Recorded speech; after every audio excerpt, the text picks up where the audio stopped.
नमस्कार दोस्तों। आजकल शराब का एक फैशन या ट्रेंड सा बन गया है। ऐसे बहुत कम लोग मिलेंगे जो शराब नहीं पीते, जो उनकी समानता का अधिकार है। इसलिए आजकल लड़कियां भी पीछे नहीं है। लोग इसे फैशन की तरह स्टार्ट करते हैं, फिर इससे कभी निकल नहीं पाते। रोड पर भी सरकार मद्यपान निषेध है कि एडवर्टाइजमेंट तो करती है, लेकिन कुछ ही दूरी पर आपको सरकारी शराब की दुकान मिल ही जाएगा। मैंने एक जगह पढ़ा है, भाई तेरा ध्यान किधर है, दारू भट्टी इधर है। कई राज्य तो ऐसे हैं जिनकी कार्य क्षमता मोदी सरकार से कई गुना अच्छी है।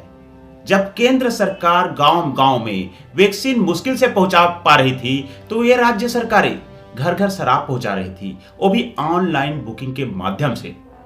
और क्या बोलूं, कुछ राज्य तो दारू पिलाने में इतना अधिक अनुभव है कि वे पड़ोसी राज्य को शराब वितरण में कंसल्टेंसी भी प्रदान करता है। ऐसे समाज सेवी सरकार के रहते भी अगर आप शराब नहीं पी रहे हो तो आप राज्य सरकार को आर्थिक नुकसान पहुंचा रहे हो। चलिए बहुत हो गया, अब वीडियो पर आते हैं। क्या आप जानते हैं कि शराब का एडिक्शन कैसे होता है? लोग शराब पीने के बाद इतनी अजीबोगरीब हरकत क्यों करते हैं? ऐसा क्या होता है शराब में जो बॉडी में जाते ही इस तरह का हरकत होने लगता है?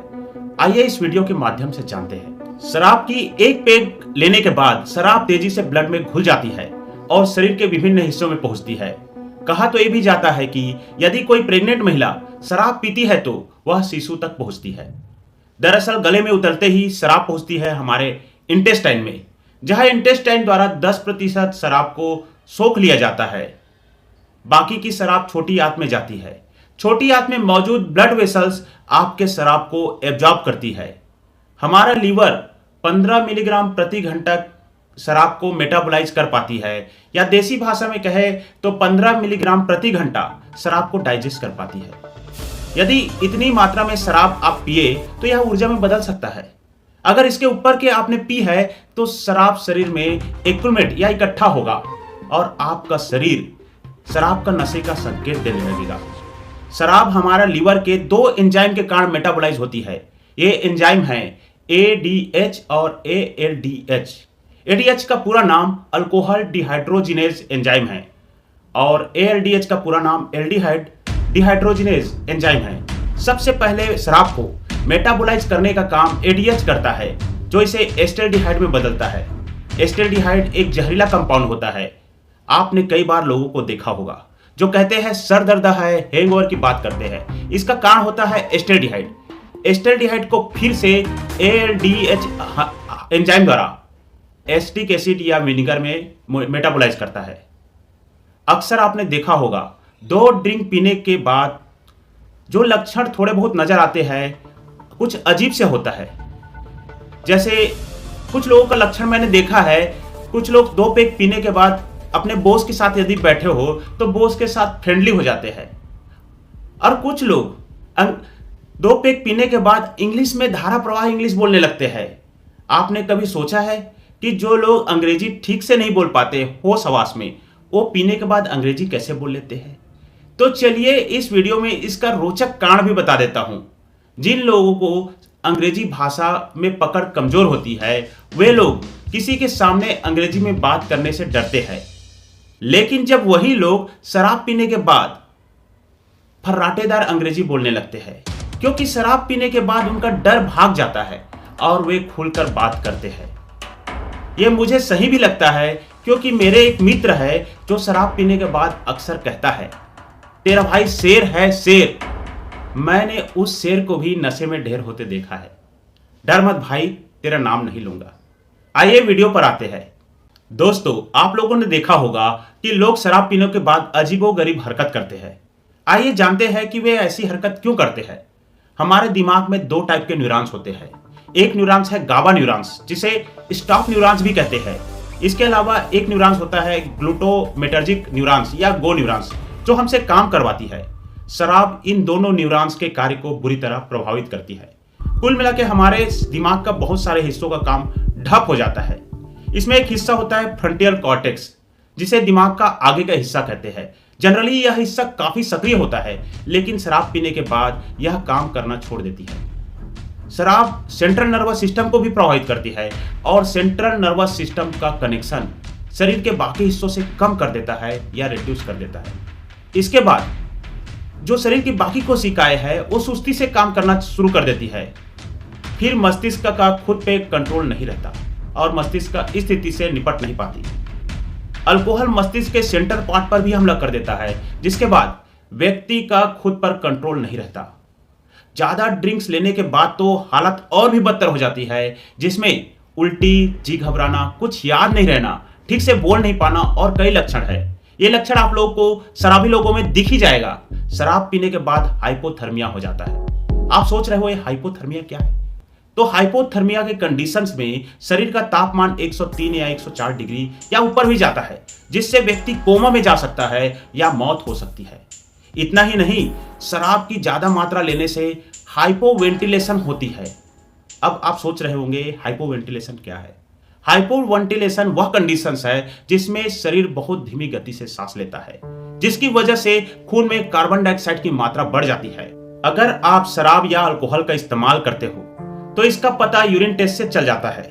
अल्कोहल की मात्रा यूरिन में 3 से 5 दिन तक रहती है, वहीं खून में 10 से 12 घंटा तक रहती है।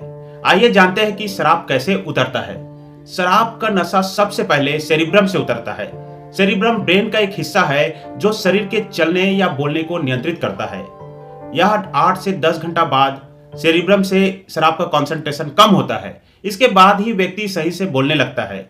अब इसके पहले जो मैं वीडियो में बताया था कि जो दोस्त था आपके शराब के नशे में अंग्रेजी बोलते थे, वो भी अगर उनके सेरिब्रम से शराब का कॉन्सेंट्रेशन कम होगा तो वे देसी में बोलने लगेगा। शराब पीने के करीब 2 दिन बाद मस्तिष्क पहले जैसा काम करने लगता है। मैंने कई लोगों से सुना है कि उन्हें 24 से 48 घंटे तक सर में दर्द रहता है पीने के बाद। लंबे समय तक यदि आपने शराब का सेवन किया है तो आपके पेट या डाइजेस्टिव सिस्टम को ठीक होने में कम से कम 2 महीने लगेगा। वही लीवर को स्वस्थ होने में बहुत ज़्यादा टाइम लगेगा। और शराब छोड़ने के बाद भी लीवर थोड़ी सी ठीक होती है, लेकिन पहले जैसा नहीं होता। आइए जानते हैं कि क्यों लग जाती है शराब का लत। लोग जब शराब पीना शुरू करते हैं तो ब्रेन में डोपामिन हार्मोन बनते हैं। यह हार्मोन आपको अच्छी फीलिंग देते हैं। अगर मैं विशिष्ट हिंदी में बोलूं तो यह हार्मोन आपके दिमाग में सुखद भावनाओं की अनुभूति को बढ़ाता है और इस अनुभूति या इस प्लीजर को आप देर तक फील करने के लिए शराब पीते हैं और फिर धीरे धीरे इसकी आदत लग जाती है। शराब पीने से कुछ लोगों में टेंशन और थकान भी दूर होने की बात कही जाती है या सुनी जाती है। जैसे जैसे शराब की मात्रा शरीर में बढ़ती है, इसका असर माइंड और ब्रेन पर अलग तरह का होने लगता है। शराब लेने के बाद आपको बार बार यूरिन पास करने की फीलिंग्स आती है।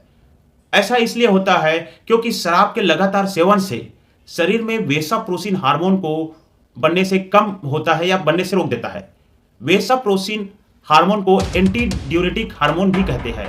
एंटी ड्यूरेटिक हार्मोन किडनी को यूरिन रोकने का सिग्नल देता है, लेकिन शराब एंटी ड्यूरेटिक हार्मोन को दबाकर किडनी को ज्यादा पानी रिलीज करने का दबाव डालती है। इससे आपके शरीर में डिहाइड्रेशन की समस्या होने लगती है, जिससे न सिर्फ ज्यादा मात्रा में यूरिन बनता है, साथ ही सर दर्द और उल्टी की समस्याओं का भी सामना करना पड़ता है। शरीर में शराब का अत्यधिक मात्रा हमारे ब्रेन फंक्शन को मैनेज करने वाले न्यूरॉन्स को बहुत ज्यादा प्रभावित करता है। इससे न्यूरॉन्स का आकार छोटा हो जाता है या न्यूरॉन्स कम संख्या में हो जाते हैं।